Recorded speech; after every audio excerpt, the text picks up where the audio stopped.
Hey guys, Chuck here with you today, and today we're going to be tying the no-slip loop knot. And when we get done tying it, I've got a wire right back here on this old beat-up lure. We're going to be doing a stress test with my scales, and also with the clip right here, like I done the uni knot. Links down in the description for that video, along with the dropper knot, how I tie those as well.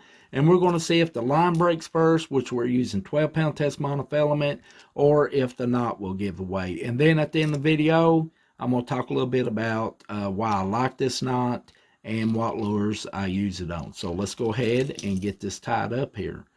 First thing you want to do is make a simple overhand knot, or as I call a hyper shoe knot. Now, one thing I do when I'm out there fishing to know that I'm going to be tying this correctly every time is when I made this loop, if it's on the left side, the making of the loop, I go through the left side of the lure's eye. If it's on the right side, I go through the right side. So that's on the left. I'm going to go through the left side of the lure eye. And then we're going to take that tie again, and we're going to go from bottom to top through that loop that we made. And you can see we made a perfect round little circle right there, and you can see that both lines, the main line and the tag line, are both resting on top of that loop right there. Then we just want to pull it down about the size of a pea or M&M or so. And this is 12-pound test that I've got here. So with 12-pound test, I usually do about 6 twists around my line.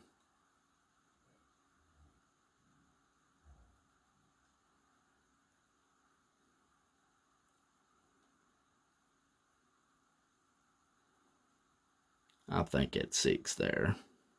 And then when you want to wet it,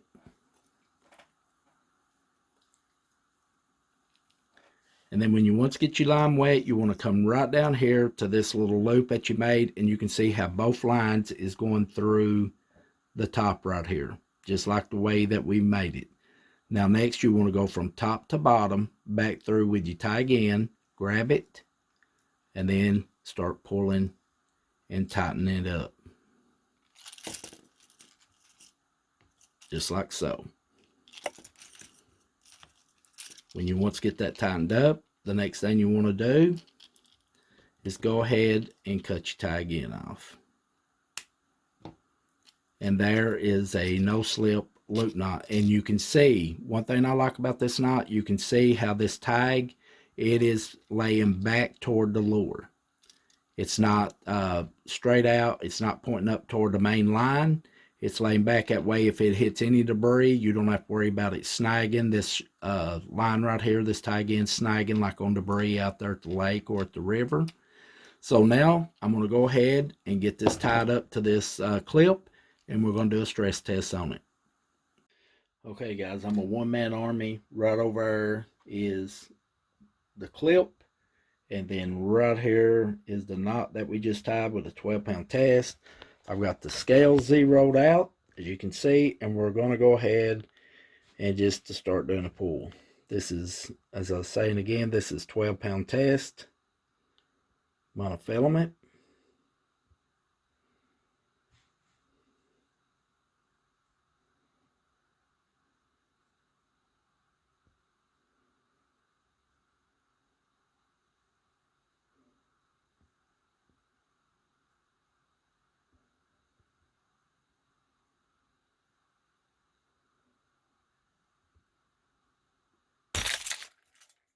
There we go. She snapped. So we're going to go ahead, get her clip here, and I'll meet you right back over at the table. Well, guys, we just got done doing the stress test. It broke right at 15.98, right at, say, 16 pounds. That was 4 pounds over the 12-pound test weight limit, and the knot didn't break, but the line gave, which that was pretty good for the line, I say myself. Right here's the line that we was using. There it is, tied up right there with the knot. And it was, if I get it turned around the right way, 12-pound test Berkeley is what we were using there. But you can see how frail it is right down here at the bottom where it broke. But man, that knot held right there for us at 4 pounds over at 12-pound limit. The knot held up. I had a Palomar knot in on this side of the clip right here. I knew it wasn't going to break. and you can just see how it frilled up and broke there. So a great knot, something I forgot to mention, if you're going to be tying these knots, always remember you need to take that split ring off of that jerk bait, topwater bait. Well, guys, some of the lures that I tie my loop knots with is like this Spook Junior right here. Any kind of suede type dog walking lures, topwater lures like this, I always tie a loop knot to them. Most of them don't even come with a split ring, so I don't have to worry about removing those.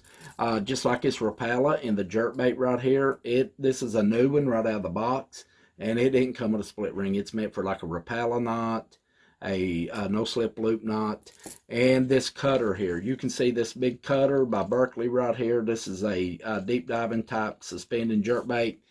And this little split ring right here is what's giving it its action. I've already removed that. This is a fairly new bait. I've never used it. And I took the liberty of tying a loop knot on it here. And you can see how much bigger with that loop knot. That's going to give that lure when you're out there using it. It's going to maximize its action. That's just a simple fact compared to that little small split ring. And, you know, maximizing that action is going to benefit you and give you a better chance at getting a strike on that big smallmouth or largemouth. And also, like on wobble baits, you know, like this crankbait right here, it's good. You know, any kind of lure that's got any kind of action to it, the loop knot can be beneficial all the way down to light jigs, like this hair jig. I love throwing hair jigs for smallmouth. And when you got that knot bounded right against, whether it's a clinch knot, a Palomar knot, whatever kind of knot you use like that ties directly to the lure. When you're like ripping that lure off the bottom, you may be fishing deep, you may be fishing a river or lake. And when you're ripping that jig off the bottom and it is right, you know, tied directly to the eye, it's not going to have that real good free fall, vertical fall that you would want out of a jig. But with a loop knot like this, the weight of that jig head, when you rip it and you drop it, it's going to allow that jig head for that weight to distribute it more vertical, and it's going to have more of a natural fall, and you know, as well could have possibly entice more strikes. So, you know, as fishermen, that's what we look for, guys. And that was just some of the lures that I use, even my crappie jigs when I'm jigging vertical for crappie. I like the loop knot on my crappie jigs as well. But that's about it for this video. If you liked it, I hope you give us a thumbs up. I hope you subscribe to our channel. Also, hit that notification bell. Follow us over on our social media. I'll have the links down in the description.